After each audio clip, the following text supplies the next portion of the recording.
Hi, everyone. Welcome. For those of you who are in the webinar already, thanks for joining us. We'll get started in a few moments. We'll give 1 or 2 more minutes for people to join and we'll get started. Thank you.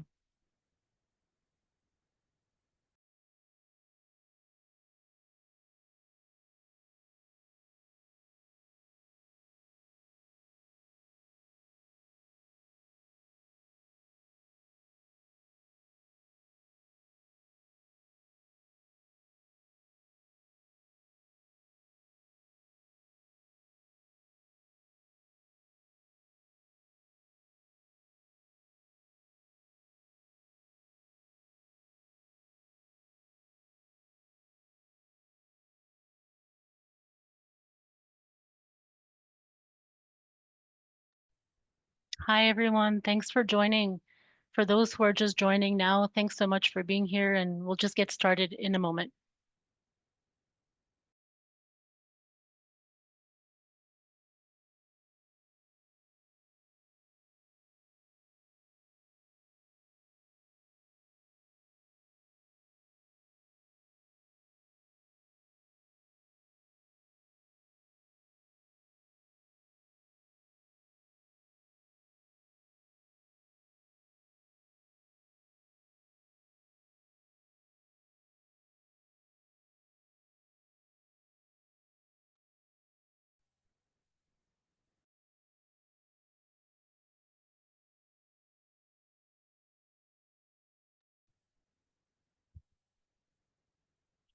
Okay, I think it's time to start.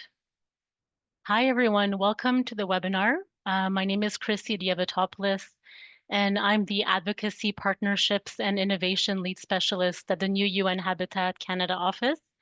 It's a pleasure to be with you today and to be facilitating our inaugural webinar as part of the Urban North webinar series. Today's webinar topic is Climate Ready, People First Housing Solutions. I'd like to first acknowledge that the UN Habitat Canada office is located in Montreal, unceded traditional territory of the Kanien'kehá:ka. Montreal Tiohtià:ke has long served as a site of meeting and exchange among many First Nations. We'd like to acknowledge all Indigenous peoples and nations that regarded and regard these lands as a place of belonging. When we talk about human rights and Indigenous peoples, it's important to place the discussion within the broader international legal framework, particularly the United Nations Declaration on the Rights of Indigenous Peoples and other international and regional human rights instruments. These frameworks recognize Indigenous peoples' rights to their traditional lands, territories, and natural resources, as well as the rights to self-government, self-determination, and to maintain their distinct ways of life. The United Nations Human Settlement Program, or UN Habitat, has also issued policy guidance, reports on Indigenous peoples in urban areas, emphasizing how cities can improve inclusion, respect for cultural identity, and access to essential services. I'll also be making a few remarks in French. J'aimerais souhaiter la bienvenue à nos conférenciers et à nos participants. N'hésitez pas à vous exprimer et à poser vos questions dans le chat en français. Now for some housekeeping items before we get into the topic. We'll begin with, after my introductory remarks and intro remarks, we'll start with a welcome and opening message from our executive director through a pre-recorded video. Following that, we'll have short presentations by our guest speakers, followed by a Q&A segment. So please don't hesitate to ask any of your questions that pop up throughout the webinar, throughout the presentations. You can ask them in the Q&A box. Halfway through the presentations and at the end, our head of office from the Canada UN Habitat Canada office will provide a brief recap summary and highlight some key points. We encourage all of our viewers to submit their questions in the Q&A. A link to the PowerPoint deck will be shared in the chat that you can open the deck if you want to see it there and or save a copy. I'd like to now briefly share some information about our Urban North Learning Series and about today's webinar topic. Urban North is a series of learning opportunities organized by the UN Habitat Canada office, with the goal of advancing global knowledge creation, exchange, sharing, capacity building on housing and sustainable urban development. We'd like to showcase Canadian best practices to global audiences, showcase international best practices to Canadian audiences, and foster collaboration and exchange by countries in the global north and beyond.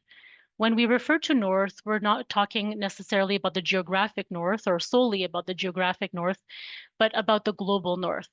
Despite differences, many countries in the global north face similar realities, challenges, and opportunities in sustainable urban development and can benefit from shared learning and exchange. This initiative also acknowledges that these boundaries are not rigid. Discussions can both benefit from and contribute to the perspectives of actors in the global south. This space is intended to be open, inclusive, welcoming perspectives and learnings from around the world. The webinar doesn't occur in a vacuum. It takes place in the lead up to COP30, where the UN Habitat will be convening the Urbanization Ministerial Roundtable. The discussions and insights from today will also provide vital inputs to UN Habitat's open-ended working group on adequate housing for all, which is developing recommendations on how countries can better integrate sustainability into definitions of adequate housing. Also, today's dialogue will feed directly into our new office's ongoing knowledge generation and technical cooperation efforts, including the Urban North Policy Brief Series, which will address the topic of climate resilient and sustainable housing in 2026. And that's exactly what today's webinar is all about. So bringing together practitioners, policymakers, researchers to unpack how sustainability, affordability, and equity can come together in real housing solutions. Today, we'll explore the central question of what does it take to build and maintain housing that is affordable, equitable, and climate ready.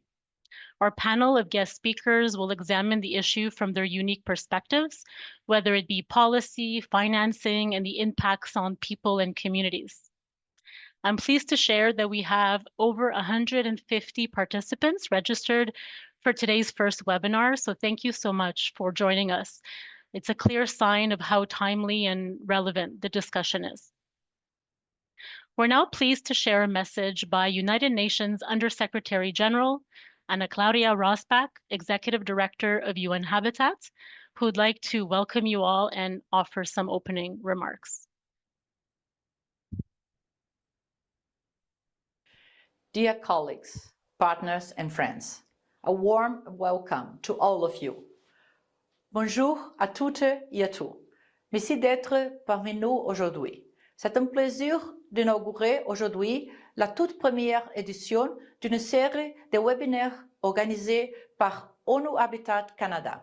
It's a pleasure to welcome you to the launch of the Urban North webinar series, an initiative led by UN Habitat Canada Office to advance dialogue and knowledge exchange on housing and urban development across the global north and beyond. This first webinar, titled Climate Ready, People First, Housing Solutions, could not be more timely. Around the world, approximately 3 billion people lack adequate housing, while climate-related disasters displaced over 26 million people in 2023 alone. Rising temperatures, increasing energy costs, and more frequent floods and wildfires are placing unprecedented pressure on housing systems, from affordability to safety and access. In North America alone, the housing sector accounts for nearly 20% of total greenhouse gas emissions, underscoring the urgent need for energy-efficient and resilient homes. Integrating climate resilience and equity into housing is central to achieving the Paris Agreement, the 2030 Agenda, and the New Urban Agenda, and the new UN Habitat Strategic Plan for 2026-2029 that places adequate housing, climate action, and inclusive urban prosperity at the heart of our mission. The insights from this dialogue will contribute not only to action in Canada and the wider North, but to global debates, including the urbanization roundtables at COP30 in Belém and our open-ended intergovernmental expert working group on adequate housing for all, and the midterm review of the new urban agenda next year. Importantly, this dialogue will contribute valuable perspectives to the working group's efforts to develop key definitions on housing, including the global definition of adequate housing, which currently does not yet incorporate dimensions of sustainability or climate resilience. Finally, I would like to invite all of you to join us in the upcoming celebration of the World Urban Forum 2026, which will take place in Baku, Azerbaijan. A unique opportunity to share leadership, knowledge, and resources toward a more sustainable urban future. Thank you. Merci beaucoup. Et bon webinar. Thank you very much to our executive director for her opening message. It provides important context and sets the stage for today's discussion, and also grounds the webinar in the work that UN Habitat is leading. So thank you very much. We now have the honor of having incredible speakers with us today, and I look forward to introducing them. I'll introduce each of them individually when it's their turn to present. I do want to acknowledge that one of our speakers, Jamie Tuta, chair of Ka'uruora Tribal and Community-Led Organization, who's a Maori leader in Aotearoa, New Zealand, unfortunately is not able to join us. We appreciate his interest in wanting to be here, but a personal matter came up at the last minute and he cannot make it today. Of course, we understand, but we do want to acknowledge that his perspective and input will be missed. We'll make sure to integrate community-led and Indigenous-led perspectives in our webinars in the future. It's really vital to do so when we're speaking about housing and sustainability. I now have the pleasure of introducing you to our first speaker, Patricia Rosett-Zupa, Vice President Policy at the Canada Mortgage and Housing Corporation, CMHC. Patricia leads a team shaping bold housing solutions and providing strategic advice to advance inclusive and sustainable communities. Since joining CMHC in 2009, Patricia has played a lead role in many federal housing initiatives, including the development of Canada's first national housing strategy. Her career spans real estate, affordable housing policy, and urban research across Canada, the United States, and Europe. Patricia holds a PhD in urban and regional planning, an MBA, and a master's in geography. Thanks for joining us, Patricia, and I now turn it to you. Thank you very much for that very nice introduction. It's a real pleasure to be here and join other colleagues from Canada and around the world to talk about this really important topic. So let's jump right in. If you can go to the next slide, please. So let's talk about briefly the Canadian climate context and specifically the role for Canada Mortgage and Housing Corporation. So when I step back quickly, the government of Canada has committed to some ambitious climate targets, and that includes net zero 2050. And it's really with the perspective of addressing long-term risks that climate change will pose on both communities and the economy as well. And it's a really important topic that we tackle, especially when we think about the building sector and the GHG emissions that comes from the building sector, which is the third largest contributor to GHG emissions, and about half of that is from the residential sector. So very relevant, especially for an entity like CMHC to play a really key role in addressing climate change. So Canada Mortgage and Housing Corporation is a Canadian Crown corporation, a federal crown, and we have three main business lines. So one is housing programs that we deliver on behalf of the Government of Canada. Another one is a commercial business line where we provide mortgage loan insurance and securitization activities. And then we have a research and data market insight arm. And through the work that we do there, we play really a key role in supporting energy efficiency goals, equity goals through all of the lines of business. So one of the challenges and the tensions that we see is that through the work that we do and the funding and the financing that we deliver, we're trying to really focus on outcomes, and there's tension in those outcomes.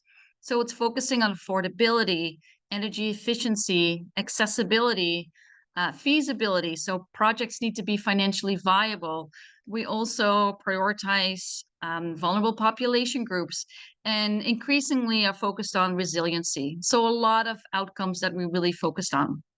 So if we go to the next slide, I'll speak briefly about some of the key housing programs that we currently deliver and how we apply this climate lens. So I put it into three buckets here. So one is supply initiatives that are delivered by CMHC at the moment for new construction, as well as repairs and retrofits for affordable and market rental housing. There are greening initiatives that CMHC delivers for homeowners and for housing providers to do deeper retrofits and do energy efficiency improvements. And then there is an initiative called the Housing Accelerator Fund, where we provide incentives to local governments to cut red tape to really accelerate building of homes faster. There are some changes that are coming to some of these programs as part of the larger federal landscape in Canada, where some of the programs are coming to an end. New initiatives are being started up. But the essence here is that we have quite a bit of financing and funding available, but never enough to meet all of the demand that developers and homeowners have. So when applications come into CMHC for the funding, we have generally a prioritization where we prioritize those projects that achieve the greatest outcomes. So those that really maximize outcomes as it relates to affordability, energy efficiency, and accessibility, really with the view of achieving all of those important outcomes at the project level, but also at the community level. So that is on the housing program side. I have on the next slide a quick example of one project that is in the works that CMHC is one of the funders. It's the Thunder Women Healing Lodge, and this is located in Toronto. So it's an Indigenous-owned and Indigenous-led project that's going to be developed for affordable housing, culturally appropriate, to facilitate the housing and supports, wraparound supports for Indigenous women going in or out the correctional system. And that's a really excellent example of collaboration, partnerships, alignment with Indigenous teachings, and a project that is actually designed as a green building, expected to achieve net carbon zero ready. So it's a lot of outcomes packed into one initiative, where CMHC is one of the contributors, along with a number of other partners and a number of other funders to enable a project of this scale and level of outcome. On the next slides, just some more about CMHC's commercial products. So CMHC provides mortgage loan insurance to lenders, and this is mortgage loan insurance for lenders to protect them from default risk from borrowers. And in turn, the lenders can therefore provide very competitive interest rates to borrowers. And so we have incentives both on the homeowner side and on the multi-unit side for developers. So on the homeowner side, when a homeowner has mortgage loan insurance, so when they don't have 20% as a down payment, they require mortgage loan insurance. If they either are undertaking energy efficient renovations or are purchasing a newly built energy efficient home, they get a partial refund on the mortgage loan insurance premium. And that can add up to several thousands of dollars as an incentive. On the development side, for developers who are developing new rental housing or are acquiring rental housing, there is a mortgage loan insurance product in place that we offer, where the more outcomes that they achieve with their project, including on the climate side, climate compatibility side, the more reduced their MLI premiums will be, and the more favorable their loan terms will be, such as amortization, which in turn makes for a more viable and profitable project for the developers. So that's on our commercial side of what we try to enable through our financing tools. And then on the next slide, on the research side, so CMHC has quite a large group that undertakes research, data and market insights on housing needs and housing conditions, as well as on building science and construction innovation. So where we are really looking into innovative solution as it relates to building construction and climate resiliency. We also recently launched, on behalf of the federal government, the Housing Design Catalog. It's a catalog with over 50 regionally tailored designs for low-rise and mid-rise buildings to enable really faster adoption of different building types across the country. And it comes with a climate resilience guide. And so the climate resilience guides provides guidance. There's an illustration here for the guidance when it comes to flood and which building elements can be adjusted for climate to improve that climate resiliency. So there's a quite comprehensive climate resilience guide that accompanies the housing design catalog. So it's another example of the role that that government can play to support climate resilient housing. Let me take you to the last slide to provide some key takeaways. So what I spoke about, a CMHC approach when we think about climate ready and people first housing solutions. So it's really about prioritizing the financing and the funding to projects that are going to serve needs of priority population groups that are achieving the deepest affordability, that are providing the most accessible unit, and that are also achieving the greatest energy efficiency. And that's a lot to try to pack into one project. So while I believe that over the long term, we can really achieve a climate compatible housing system that's benefits the entire housing continuum. In the shorter term, that is a lot more difficult to achieve, as there is a transition to a climate resilient, climate compatible housing system. There is that tension between affordability and climate action. And there's a space there for policy intervention, especially to mitigate negative impacts that it has on vulnerable population groups and low-income households. So those are some really key takeaways. The last thing I will mention is that Government of Canada has recently launched Build Canada Homes. And this is a new mission-oriented federal agency that's going to focus on affordable housing, scaling up affordability, scaling up sustainability. So it's a real opportunity for government to have another avenue to build client-ready people-first housing alongside other partners in the federal family, as well as other levels of government, and of course, the private and nonprofit sector. So I will leave it there with my remarks. Thank you again for having me, and I look forward to the other presentations in any discussions after. Thank you. Thank you so much, Patricia, for your presentation. It was really valuable to hear your perspective and better understand the role that governments can play in advancing climate resilient housing. The housing example in Toronto that you showcased is a really good example of partnerships, and also really interesting to hear about CMHC's research and tools, and also the focus that you mentioned on lower income households. So thank you so much. We'll get into some questions later in the Q&A. And this is my cue to ask all of the viewers, if you have any questions for Patricia, please don't hesitate to ask them in the Q&A. You can go ahead now or throughout the webinar before we get to the Q&A. There's colleagues of mine that are monitoring the chat and the Q&A and gathering your questions. Okay, so our second speaker today is Jean Martel, CEO of the Société d'Habitation du Québec, SHQ, which is the Province of Quebec's housing corporation. Jean Martel was appointed to the board of directors and as president and CEO of the Société d'Habitation du Québec in September of 2024. A member of the Ordre des Ingénieurs du Québec, he holds a bachelor's degree in engineering and construction management from the École de Technologie Supérieure. Mr. Martel has carried out several large-scale projects throughout Quebec.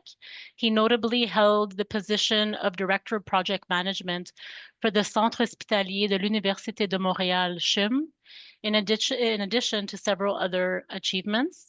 He also held the position of Vice President, Construction for several major real estate developers in Quebec.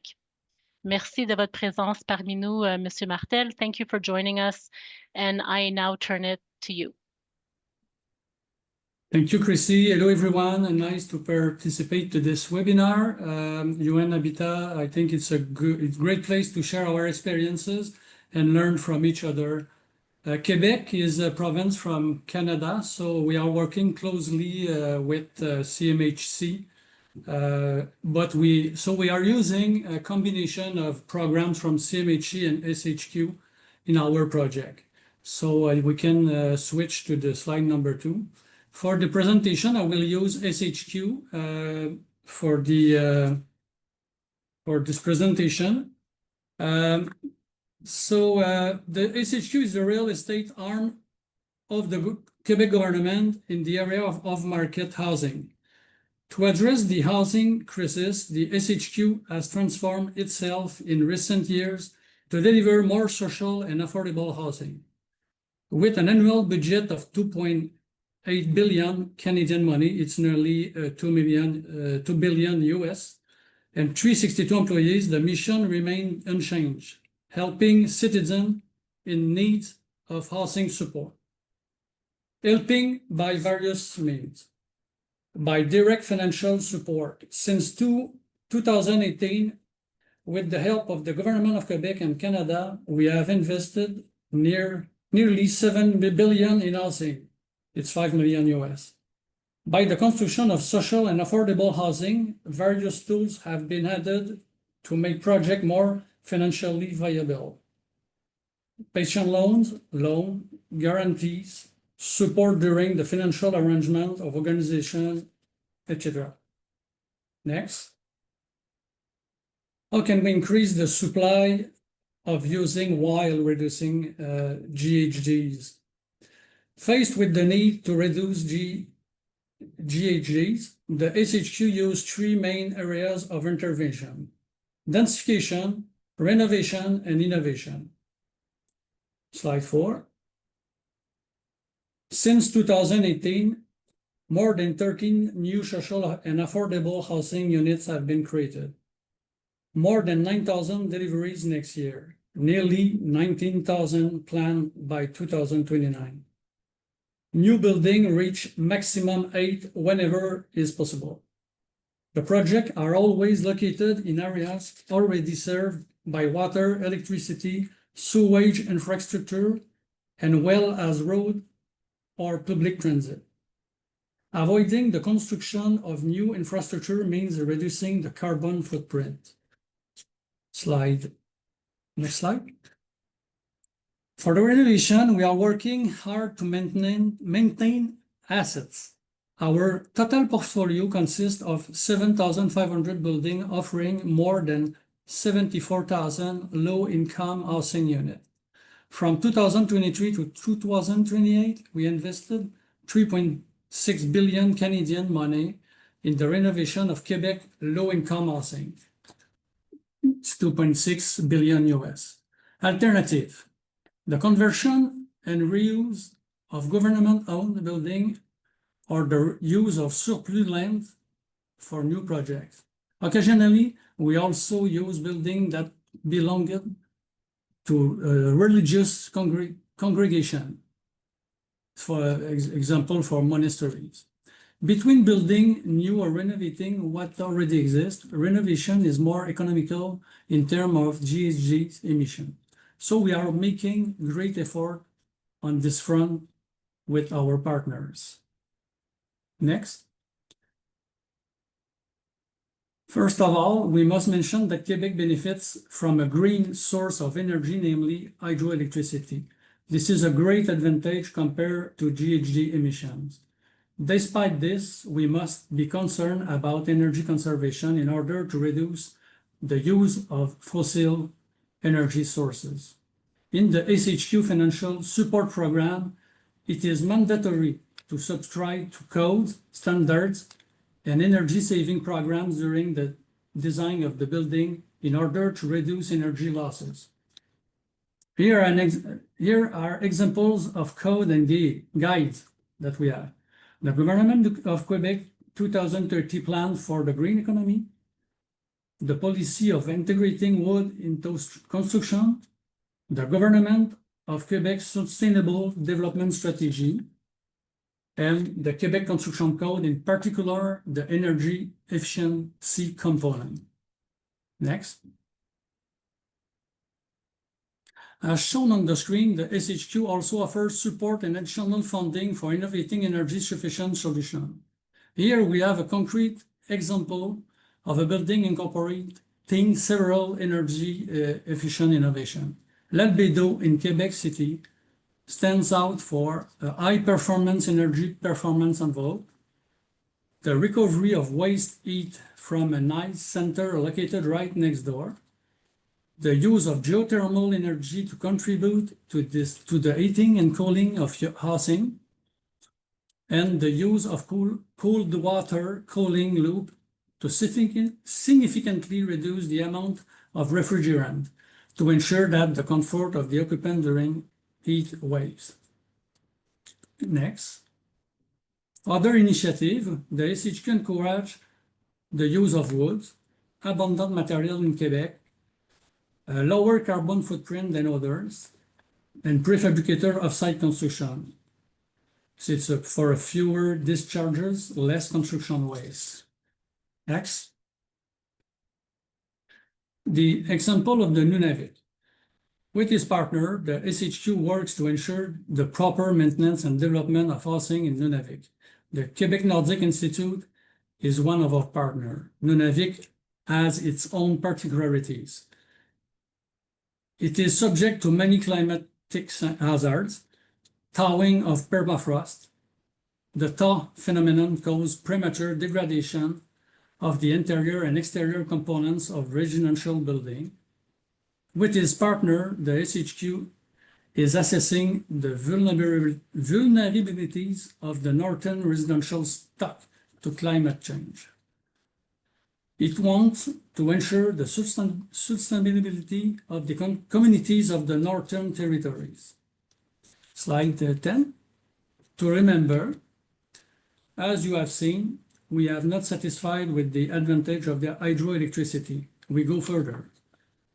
Energy efficiency is encouraged and supported. Renewable energy is still preferred. We have the willingness to integrate energy efficient solutions. Thank you very much. Thank you so much. Merci, Monsieur Martel, de mettre en lumière le travail de la SHQ. Thank you for highlighting the work of the SHQ, for sharing examples of projects that illustrate the role that a provincial government can play in advancing resilient and climate adapted housing. Thanks for highlighting the conversion of existing buildings for affordable housing. That's very interesting. Speaking of densification, the example of the building that you mentioned, Albedo, and your work in Nunavik. I'm sure people will have questions. Again, don't hesitate to ask your questions in the Q&A box. And now, without further ado, I will introduce our head of office, Omar Sadiq. Thanks for joining us, Omar, and I hand it to you for some midway remarks. Well, thanks for having me, Madam Moderator. And first, let me express sincere thanks to CMHC, Patricia, and merci beaucoup to SHQ, Jean Martel, for such a really thoughtful and forward-looking discussion. So, reflecting on what I heard, a clear message for me was reinforced. Increasing the supply of housing and reducing greenhouse gas emissions must advance together as part of the realization of the right to housing. And we heard about some very important pathways for doing that. Densification, renovation, innovation, and each are essential to achieving both housing and climate goals. We were reminded also by the presenters that the building sector is the third largest source of greenhouse gas emissions in Canada, with almost half coming from residential buildings. So really addressing this challenge requires coordinated action across the housing continuum. Densification offers also a powerful way to reduce sprawl, cut transport emissions, and make better use of existing infrastructure. Renovation and retrofitting of homes can rapidly improve the energy performance and affordability. And we heard how innovation in materials from SHQ, for example, had mentioned materials design and policy can make new construction both low carbon and cost effective. CMHC's contributions were especially noteworthy for me. I appreciated the mortgage-linked insurance products and how that they reward energy efficiency and renovations, and the innovation that is the housing design catalog, which I encourage all of you to check out on the CMHC site, and that also includes the climate resilience guides to help communities plan and build better. At the same time, we also heard, very interestingly, there can be tensions between climate action and housing affordability when beginning these transitions to a low carbon future. Short-term costs and market adjustments may create pressures on affordability. We have seen that around the world, even as long-term benefits accrue across the entire housing system. But certainly there are new innovations and initiatives happening, such as the newly announced Build Canada Homes, which represent important opportunities to help us align the affordability, the innovation, and the climate action. Finally, I'm glad that both speakers mentioned the critical role of applied research and collaboration among government actors, industry, and universities, which can drive progress in aspects of energy efficiency, use of sustainable low-carbon materials, modular or circular construction methods. The generation and application of applied research on housing is one of the key work streams of UN Habitat Canada, and we'll be examining how climate-responsive design, local materials, and inclusive integrated planning approaches can strengthen both the affordability and resilience.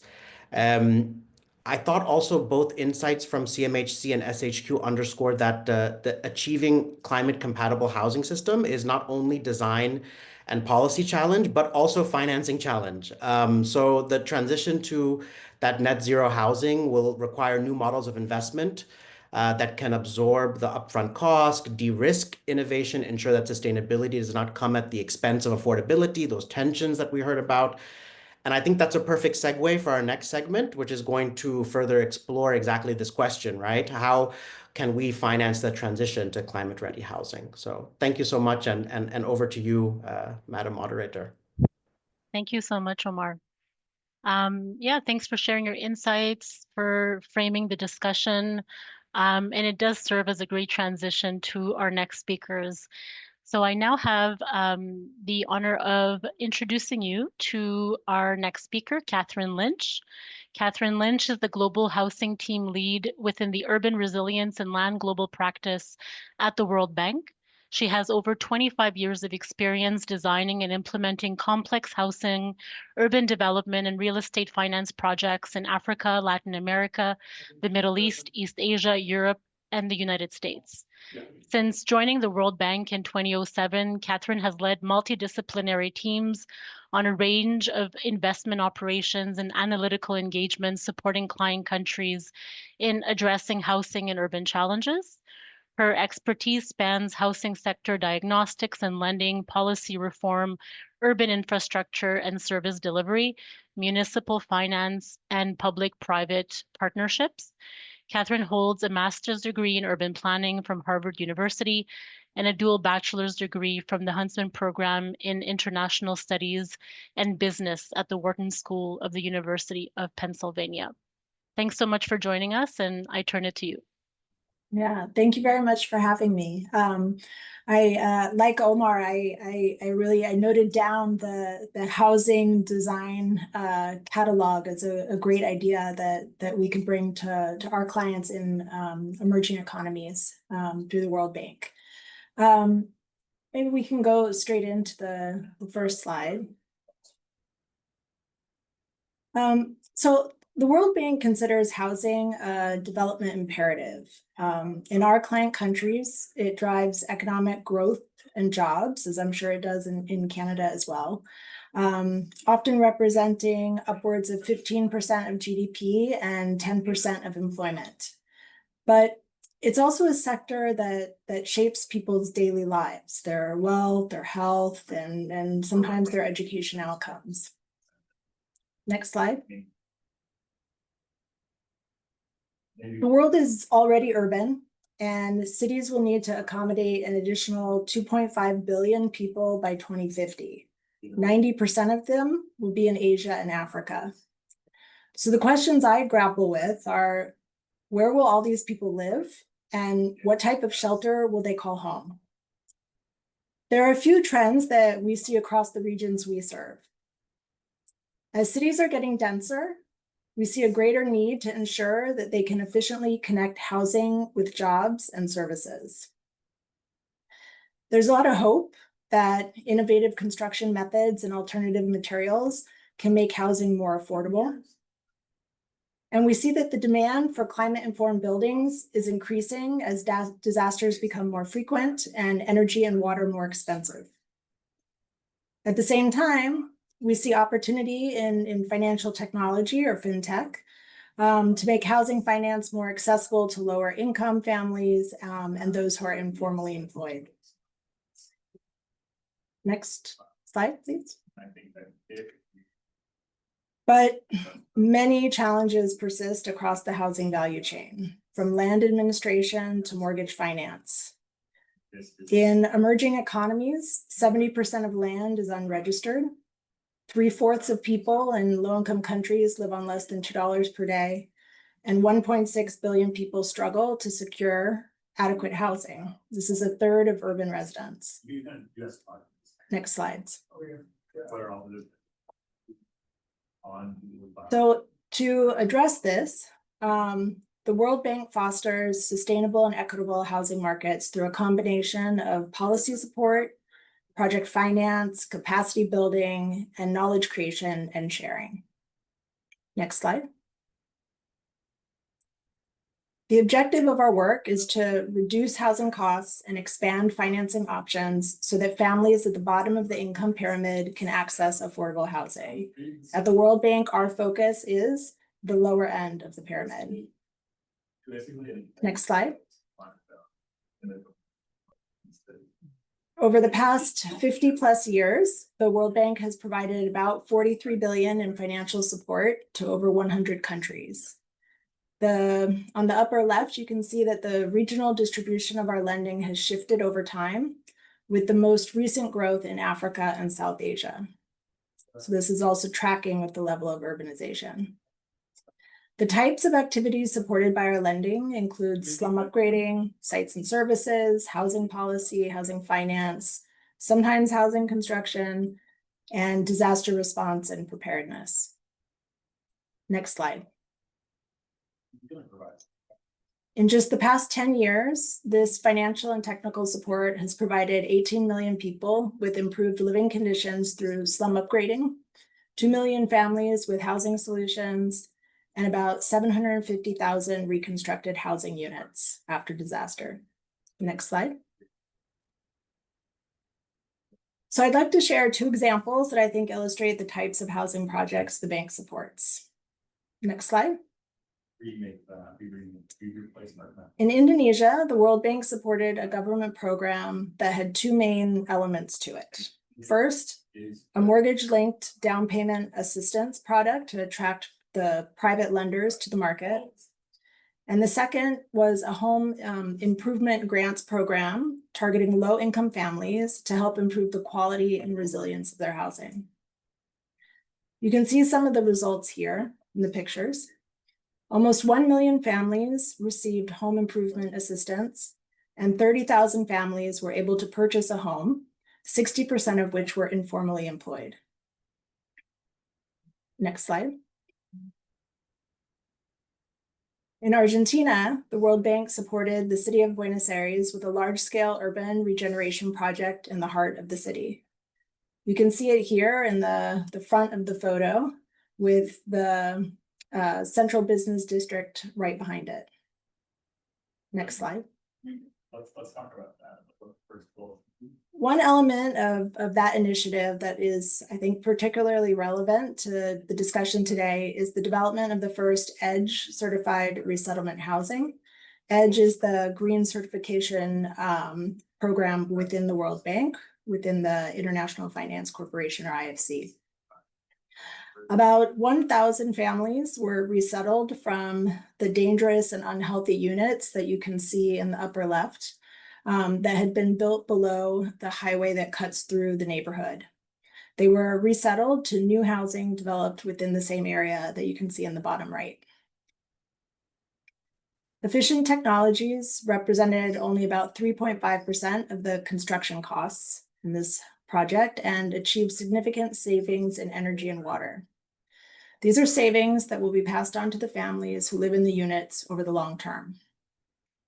The project also included training for some of the residents on the use and maintenance of the technologies, and you can see the graduates from a training program in the picture at the top. Next slide. A lesson from the Argentina case, as well as data from the EDGE team at the IFC, is that early design planning is the key to reducing incremental costs in green housing development. Here are some examples from private developers in South Africa, Mexico, Indonesia, and Vietnam. I think that experiences like these help to dispel the perception that building sustainable housing is cost prohibitive, especially for developers that are targeting lower income segments of the market. While we have the data here on EDGE certification, I would say that the same lesson holds for integrating resilience into housing design as early as possible. Next slide. Thank you very much. I look forward to the discussion. Thank you so much, Catherine. That was really interesting. A lot of information. Once again, I'm sure people have questions, so don't hesitate to ask them in the Q&A. It was really interesting to see the example that you shared and how early planning is key to reducing costs, and also the connection that you made to housing and jobs and services. Very interesting. Thank you so much. We now have our fourth and concluding presentation from Jessie Press-Williams, Senior Analyst, Cities Climate Finance Leadership Alliance, CCFLA.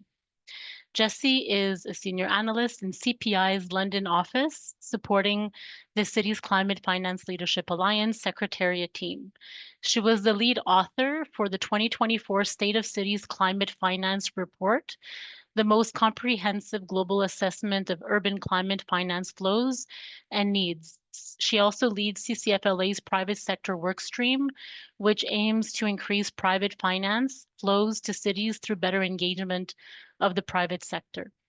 Through CCFLA, she also led development of a novel enabling framework conditions assessment tool for national governments to better enable urban climate finance through strengthening their enabling environment. Jessie holds a master's in public affairs degree from the Princeton University School of Public and International Affairs and a bachelor's degree in mechanical engineering from the Massachusetts Institute of Technology. Thanks for joining us, and I now pass it to you. Thanks, Chrissy, and thank you again to UN Habitat for convening this webinar and having us here to speak today. I'd like to talk about financing climate smart housing and net zero carbon buildings in cities. Next slide, please. But first, just to quickly introduce CCFLA, the Cities Climate Finance Leadership Alliance. We are the leading multi-level and multi-stakeholder coalition aimed at closing the investment gap for urban and subnational climate projects and infrastructure worldwide. CCFLA brings together 87 members across the urban climate finance value chain, including city and regional networks, public and private financial organizations, national governments, and enabling organizations, including NGOs, research institutes, and UN bodies. CCFLA works through three core pillars of action: knowledge production and dissemination, facilitating collaboration across the ecosystem, and empowering advocacy to elevate the investment needs and opportunities of cities on the global stage. Next slide, please. So as we've heard from the previous speakers, building climate smart homes in cities is essential, but without financing, the best policies cannot be implemented. Cities are really at the center of this transition, with nearly 70% of people projected to live in urban areas by 2050. Urban housing must become both low carbon and affordable. Yet access to finance remains a chronic barrier for both developers and prospective homeowners. Climate finance for buildings in urban areas is growing. In the 2024 State of Cities Climate Finance Report, we found that it reached over 237 billion US dollars on average in 2021 and 2022, which represented a 74% increase in urban climate finance for buildings since 2017. But it's still far below what's needed, especially for affordable housing. We estimate that by 2030, cities will need $1 trillion US dollars in annual flows to buildings alone just for mitigation to reach global mitigation targets. As we can see in this image from the State of Cities Climate Finance Report, most of the buildings and infrastructure financing that we were able to track went to energy efficiency improvements such as retrofits. So how can cities close this financing gap and ensure that no one is left behind in the net zero transition? Next slide, please. CCFLA's Net Zero Carbon Buildings database provides insights and research on policy and financing instruments for cities to overcome barriers to net zero carbon buildings. Understanding policy and finance pathways is critical for cities to decarbonize their buildings according to their unique contexts and needs. At CCFLA, we mapped barriers and over 70 policy and financial instruments used globally to finance low carbon buildings. These range from mandates and incentives like energy efficiency codes or expedited permitting to financial tools such as grants, green bonds, and risk sharing mechanisms. The portal includes more information on 8 different categories of financing instruments. What's most important is that cities tailor these instruments to their local context and understand the specific barriers, whether it's high upfront costs, lack of data, or limited awareness. Next slide, please. This slide summarizes some of the findings from our research on the high potential pathways and instruments that can be used by city and subnational governments to decarbonize their building stock. First, we find it more effective to address underlying market readiness and regulatory barriers before tackling financial barriers. This can be done through investment in capacity building, as well as implementing mandates such as energy efficiency code and emissions reporting. This can create the conditions that will allow for more innovative financial models to be deployed more effectively. Mandate instruments that set requirements such as building codes, performance standards, and bans can deliver on multiple goals. In particular, phasing out fossil fuel-based appliances and equipment such as gas and oil-based heating systems reduces emissions intensity and increases the energy efficiency of buildings. City governments can also support the adoption of energy efficiency building codes by mandating tracking and disclosure of energy use. This data can help to develop energy efficiency benchmarks and labels for buildings, and in turn inform the establishment of energy intensity limits under building energy performance standards. Exploring innovative financing mechanisms such as land value capture can also be effective. Development-based land value capture methods involve harnessing the increased land value resulting from public investments and government actions to help finance public infrastructure or improvement projects. The revenue is generated from the specific developments that have benefited from the public investments and then can be reinvested in the same area to support further development and infrastructure. Land value capture methods are currently being used across the globe to finance infrastructure, including green buildings and climate smart housing. There's more information on this on the CCFLA website in the Net Zero Buildings portal. Next slide, please. Another promising intervention that I'd like to highlight is aggregated procurement, where cities and developers can join forces to buy low carbon building materials like green cement or efficient heating and cooling systems at scale. Intracity aggregated procurement is currently a new model. CCFLA is partnering with Viable Cities and the US-Sweden Green Transition Initiative to explore how intracity aggregated procurement can be applied to different cities and specifically to decarbonizing the cement and building sector. Cities can benefit from applying this type of procurement to climate smart housing financing in 6 key ways. First, driving the market for climate smart housing solutions by setting standards and encouraging private sector adoption.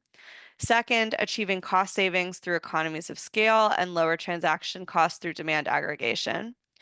Third, by reducing embodied carbon by procuring sustainable materials like low carbon cement at a cost premium under 1%. 4, by acting faster to coordinate demand within a single city using internal influence. 5, enhancing the negotiating power to create favorable public-private partnerships and leveraging aggregation to embed green infrastructure goals into contracts. And then finally, 6, to strengthen capacities of city officials to implement an innovative procurement approach. The forthcoming work from CCFLA and Viable Cities will highlight several different models of intra-city aggregated procurement and its application to the buildings and infrastructure sector. Next slide, please. In summary, cities are both the demand drivers and enablers of climate smart housing. Financing innovation, supportive policy, and inclusive community models must go hand in hand. It's great to join this webinar and share lessons across the globe to scale what works and ensure the net zero transition is both affordable and just. And I encourage you to check out our website to learn more information about our ongoing work and to look at the buildings database that I mentioned. Thank you. Thank you so much, Jessie. It was a great way of ending the presentations today. A lot of rich information. Thanks for stressing the importance of making low carbon housing affordable. And the model that you just shared of aggregated procurement is also really interesting. I'm sure people will have questions. If you haven't asked questions, you still have a chance. Anything that comes to mind for our speakers, this is your chance of asking your questions. So don't hesitate to think of a good question and adding it in the Q&A box. A big thank you to our expert speakers today for your presentations, sharing your insights, your examples of your work, and key takeaways. It's been really insightful. And we do have some questions from the audience coming in, so it's time to launch the Q&A segment of today's webinar. My colleagues have been monitoring the chat and tracking some questions, so we'll be asking those shortly. I'll now ask our speakers to open their cameras, and we will be highlighting them on our screen for the Q&A.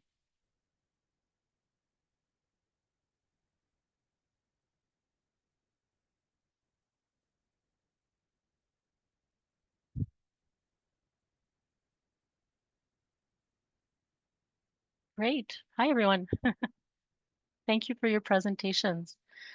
So before I bring, I will actually invite one of my colleagues to join us who will be bringing in the questions from the audience. She's been monitoring the chat. But before, I know that some people may be asking some last minute questions. So I'll kick off the discussion by asking the first question. And it relates a little bit to what was mentioned earlier in the introduction by our executive director and by myself a little bit in the intro. So I'll provide a bit of context. So UN Habitat is leading the discussion through its open-ended working group on adequate housing for all, on how to include sustainability in the global definition of adequate housing. So currently, as you may know, the global definition of adequate housing is based on 7 key pillars. And my question to you is, how can we integrate climate change into our understanding of adequate housing? So all of today's discussion, how can this be integrated?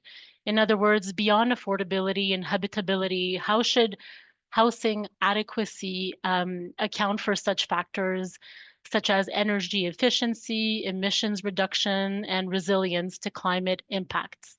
So the link between housing adequacy and climate change. If anybody would like to jump in and share any of your insights.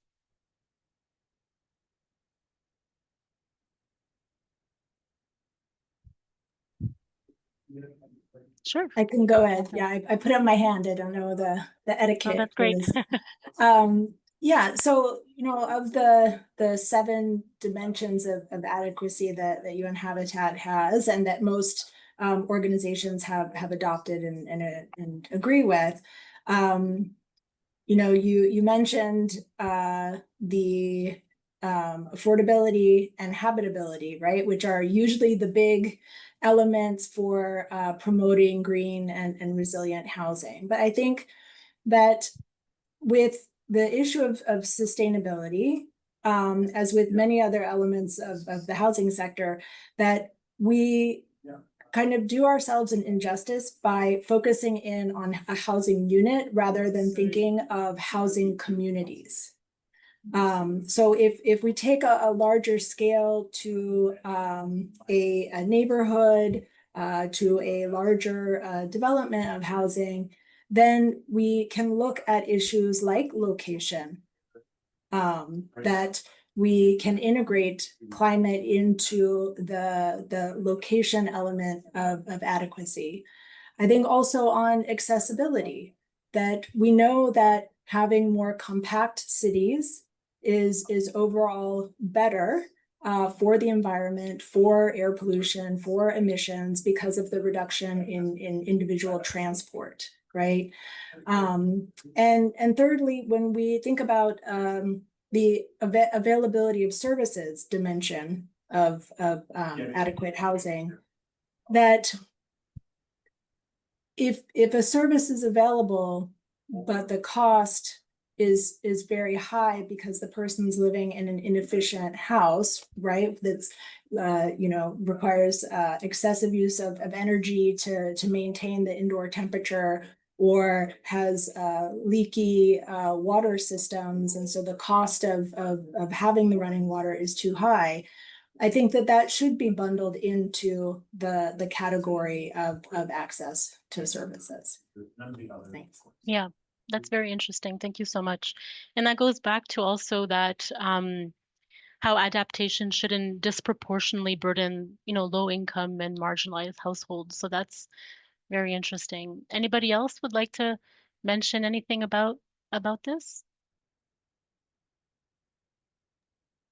I can't find the hands up function, so it's probably somewhere Go hidden ahead. at the bottom.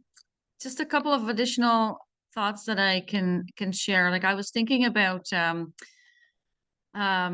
the definition that that you described, and also definition that we use within Canada when we talk about core housing needs. So also the elements of affordability, suitability, and adequacy. But more and more, we're starting to look at the importance of also considering climate resiliency, construction practices, really ensuring that homes are built and retrofitted to withstand extreme weather events, for example, use less energy, have lower emissions. And so I think all of those are components that need to be thought about. We have obviously energy poverty. I don't know how you incorporate it. I think, though, that's a really critical question, and really glad that the open-ended working group is grappling with that question, because I think it will inform a lot of the definitions that we use in other jurisdictions as well. So I think there's something to say that these kinds of definitions need to evolve and need to be updated to really consider the current realities that we're facing, and especially what we've been seeing lately, in the Canadian context, for example, around extreme weather, flooding, wildfires, not even just in the Canadian context, but I think components of that around energy use and emissions, both at the structure level as well as at the community level, are very essential. Thank you, Patricia. That's really interesting. And you're right in saying that things change and we evolve over time. And so the issue of energy efficiency and climate resiliency is as relevant as ever now and moving forward. And so how do we look at that and integrate it into these definitions? We could move on to another question, but I do want to just open up the space in case anybody else wanted to jump in. No? Okay. So we'll move on to our next question from the audience for that, I'll invite a colleague of mine, Faish Taylor, from our UN Habitat Canada office, who is bringing in questions from the audience. I'll just wait until she joins us. Yeah, thanks, Chrissy.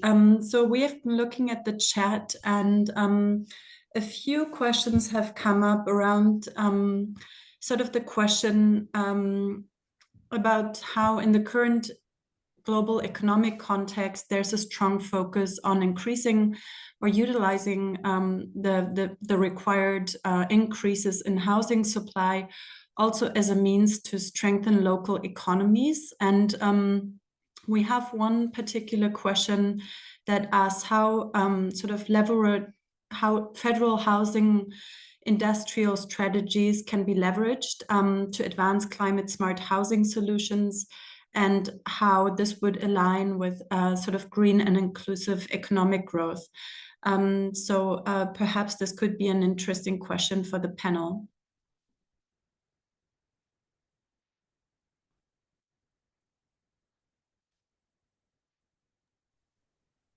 Yeah, it's a great question. Faye, do you mind just mentioning it I one think more I see, time? Patricia, you unmuted yourself. Yeah, I saw the question come in. I've been thinking about it as well. The first approach that we're taking within CMHC is to consider how we can actually support this industrial strategy with the tools that we offer within CMHC. So initially that is about modular. A lot of this is about, the focus has been on modular and prefab construction and how to use that as a way to industrialize and the housing construction, and how we do that kind of work within the country. And so we're looking to better understand what some of the barriers are for scaling up modular construction, both from the manufacturer's perspective, but also from the builder's perspective and an owner perspective as well. The housing catalog that I talked about and offers a number of designs that are prefab. And so we're looking at it as from that perspective, like what are the barriers to support this industrial strategy, so that we can help to scale it up. And then it is really about advancing climate smart housing through that type of new way of construction. We haven't seen as much innovation in the construction sector, specifically in Canada. Maybe not fair to say as a generalization, because there is a lot of probably more localized and smaller scale innovation, but at a larger scale, especially more in the greenfield construction, there's a lot of innovation that we can achieve there. And this is an area where the federal government is very focused on, especially with Build Canada Homes. That's really there to scale up this type of housing, including from the perspective of accelerating construction, but also building more in a more sustainable manner. Thank you. Monsieur Martel, Jean, I don't know if perhaps you, from the perspective of a subnational government entity that is strongly focused on really providing housing to the population, if you have any insight. I mean, we're here also to put a bit the spotlight on perhaps some of the obstacles that we face when we're bringing these two things together, being climate smart and at the same time putting people at the center, so remaining affordable.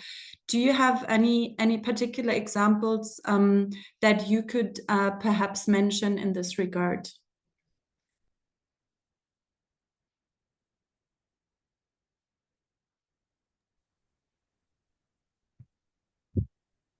Sorry, I was on mute. So it's very hard to do affordable project, actually, because the construction costs are very high. And so we are trying to develop some way to build with a lower cost of construction. So we are trying also to develop the prefab side of the construction. So we are doing program to try to develop the market. But actually, it's not, it's very high. The costs are very high, and it's very hard to be affordable to do projects. So we have to pay to be affordable. The government has to pay to reduce the cost. So it is very high, very hard. And actually, I'm working also with the government with a roundtable with a lot of industries to discuss together to try to reduce the construction cost. That at the end, the project at lower cost will be more affordable for all the people. So it's true for the affordable project, but it's true also for the project market apartment. It's very, very important to work on this side, because if we want to be sustainable with the project, we have to reduce the construction cost, because sometimes it's the construction cost decide of the decision that we are making with the environmental decision that we have to take. I don't know if I answer all your question, Effie, or. Yeah, thank you. That is perfect. And perhaps later we can come back. I know yesterday in Quebec City, you had a large housing conference, and that there were a lot of creative solutions presented, like public-private partnerships. So maybe we can come to that Yes. later on in the Yes. discussion. Would be We are very trying interesting. we think that communication between our organization and are the key of the success. So we are doing like activities like you saw yesterday. Today also it's a more technical day, and tomorrow too. So it's a very nice place to discuss and exchange about problem of the environmental problem and affordable problem. Wonderful. Yeah. Catherine, I see your hand is up. Yeah, I just I wanted to add to the discussion about the construction cost, and also related to a question that was posed in the Q&A, which is the cost of constructing is significant, but often it's the cost of the land that can be the determining factor as to whether the housing development will be affordable or not affordable.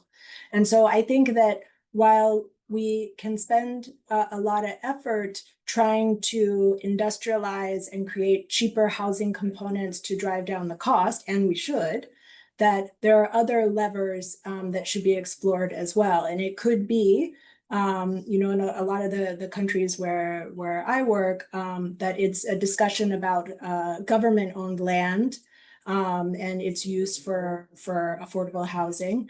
But maybe it is the exploration of different ownership regimes, whether there's shared equity in the land with the private owner or something along those lines. Thanks. Do you want to?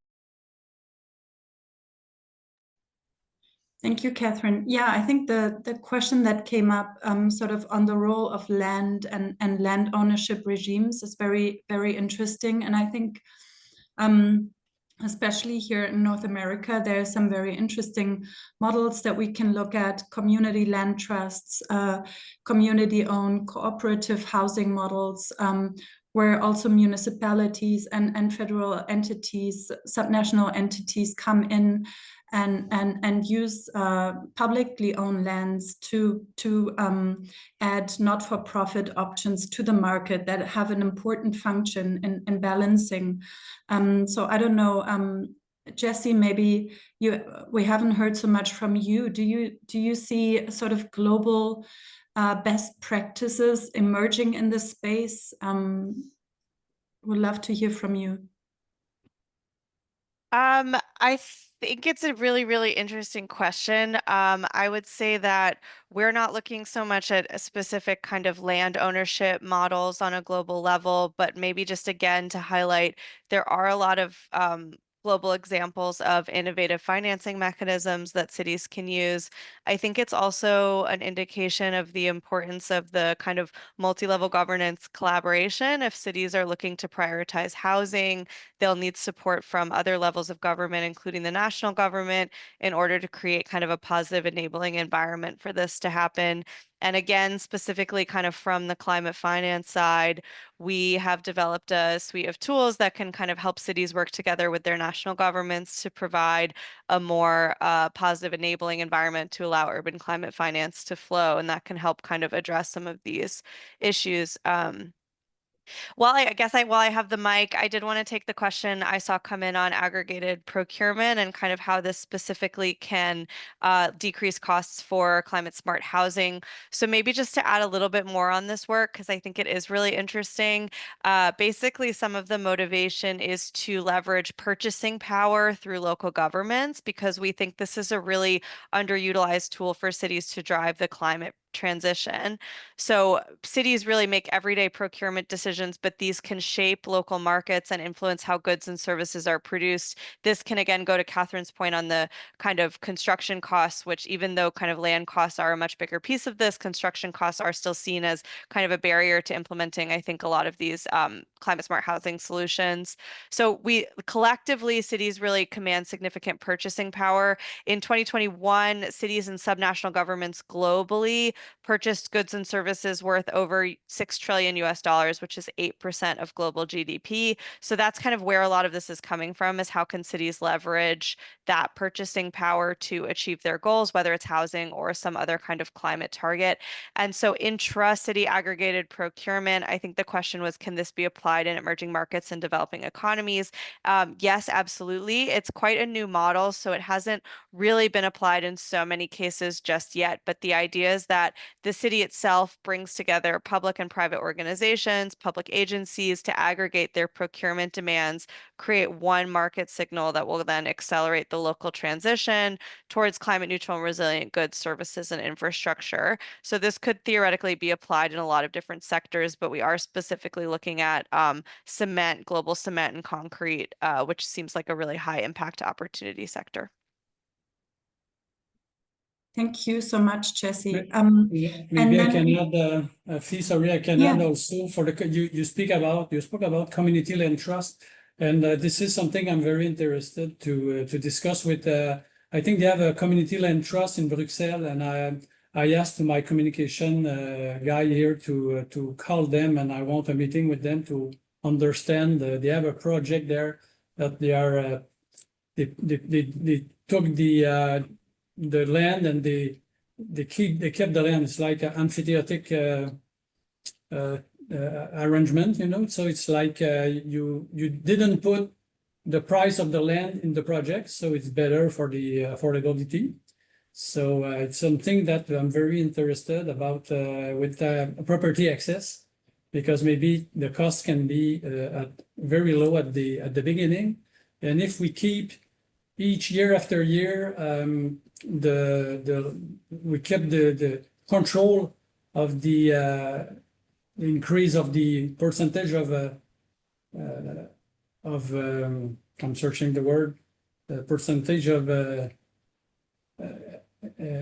augmentation, increasement of okay. So we have maybe a solution for the property access, that if someone move and buy like a condo, but affordable condo, they can maybe leave an apartment for someone else. So it can be a solution also, and can reduce the amount of construction also on the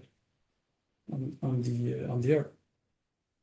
Yeah, thank you, Jean. And this is actually, I think, one of the thematic areas where UN Habitat Canada is going to bring together some international experts in an exchange of practice. I don't know, Omar, if you maybe want to say a few words about our sort of upcoming activities in this space.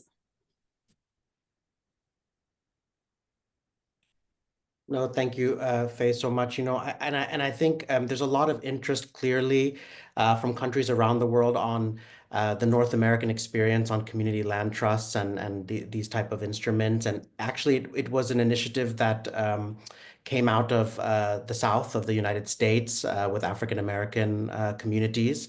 And it's something, as you mentioned, that we are going to be putting together for our new knowledge product series on policy brief series in support of these type of social housing instruments. So more on that, I think we will have, but this is part of the role that UN Habitat is trying to play, is kind of taking these homegrown models from Canada and North America and trying to show them as a global reference point for the access to adequate housing. So thank you.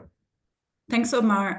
While I have you, we also received a question on the focus of this webinar, and perhaps it's nice to lead to wrapping up our discussion. I think sometimes the focus on urban north is confuses people.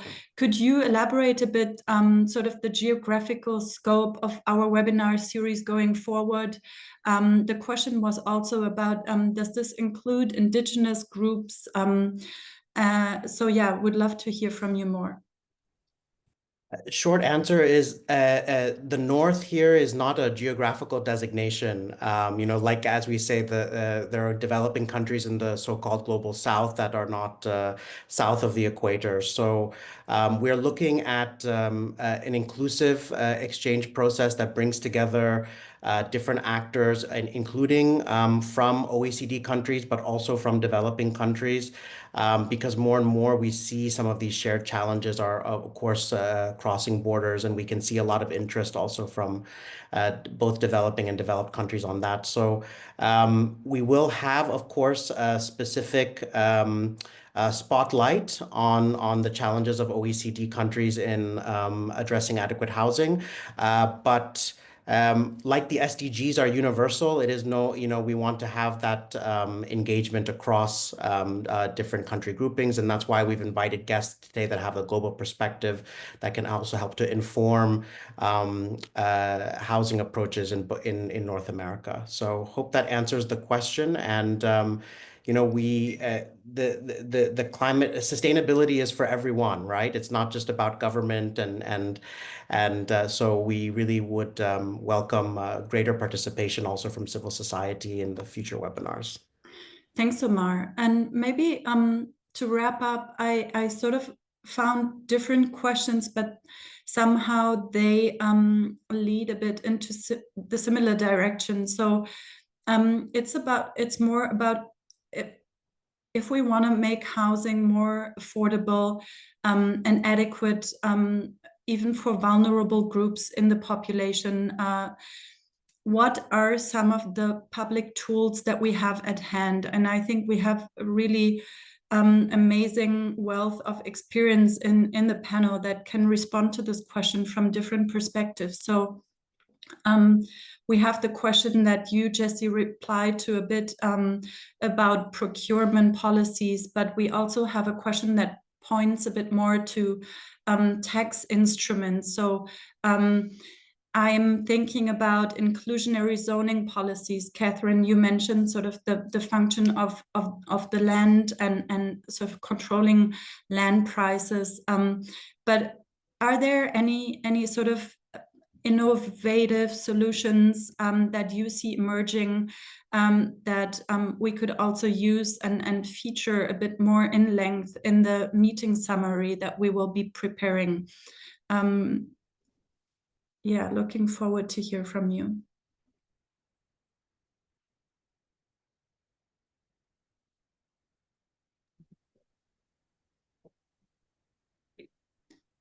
Fee, I'm not sure if I understand your question properly, but you want to know if we have some tools in the government, for example, to be more affordable.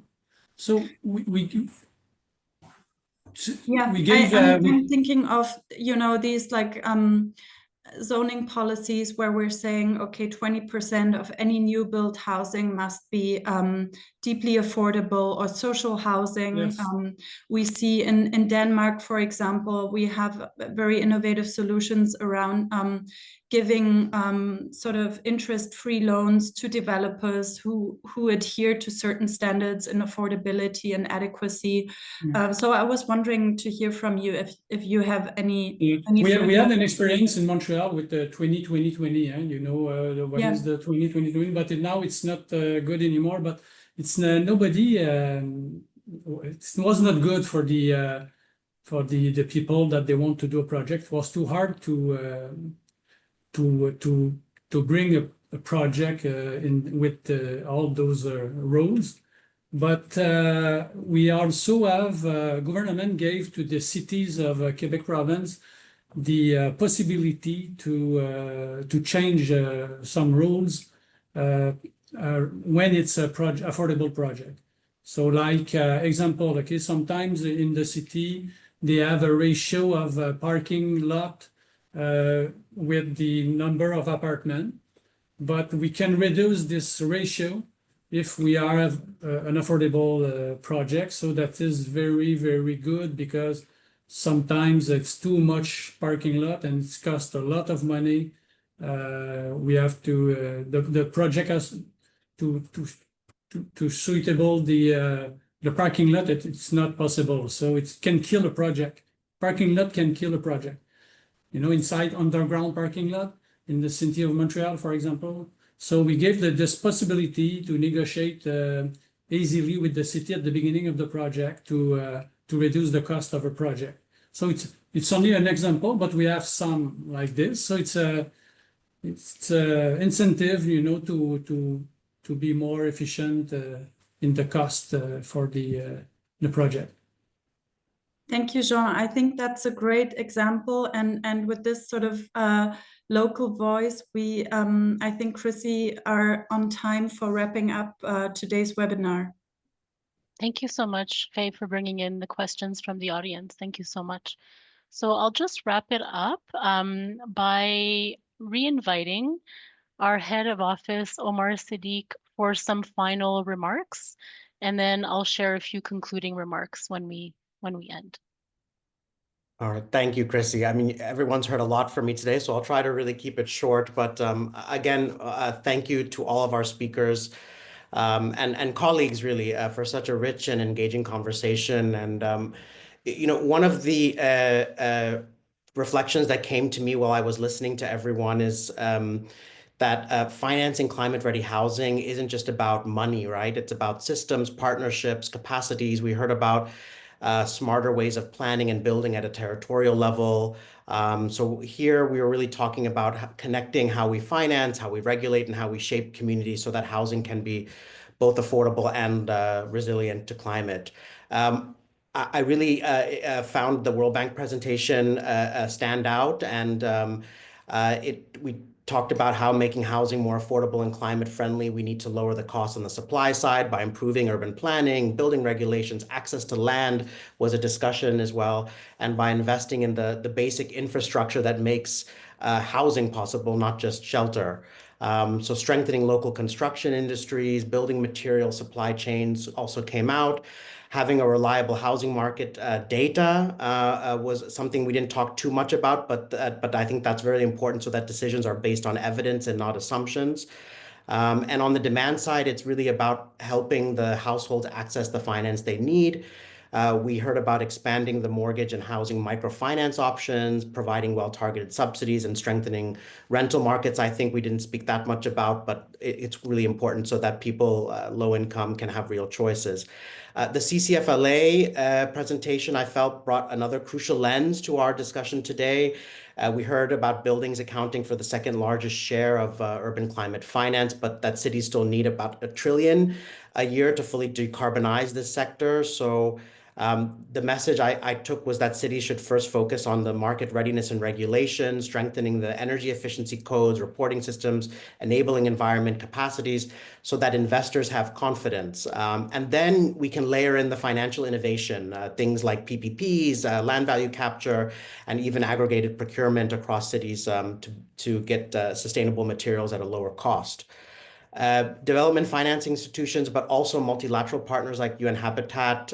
We really can help bridge some of these big questions and gaps that we heard today by supporting cities to design better projects, align policies with financing, and building the local skills that we need to deliver at scale. And for UN Habitat Canada, all of the inputs and lessons today have been extremely valuable, and we're going to take the ideas back today and apply it into our research, our technical cooperation, and partnerships and capacity building work, linking again what we've heard here today with the ongoing partnerships, not only in Canada and North America and global North countries, but also globally across our entire family of nations. So I think, Chrissy, colleagues, we can maybe declare a small victory today at our first webinar. So the victory to me was about the ideas, the shared purpose, but really, I want to thank the panelists again for their practical pathways and case study examples so we can now take this forward together. So thank you again to everyone from UN Habitat side on your commitment to addressing both the global housing and climate crisis. It's been a privilege. So Chrissy, over to you.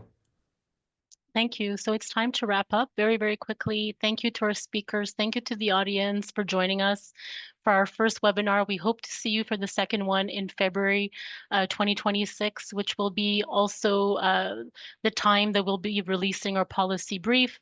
We'll publish a summary of key highlights from today, so follow us on social media, on LinkedIn and on Instagram, UN Habitat Canada, to get news from us. And fill out the survey. There'll be a survey right after when you close the window. There should be a post-webinar survey. So please consider filling it out. We're open to your feedback and to your ideas. And wishing everyone a good morning, afternoon, or evening, depending on your time zone. Thank you for joining us and see you next time. Merci beaucoup.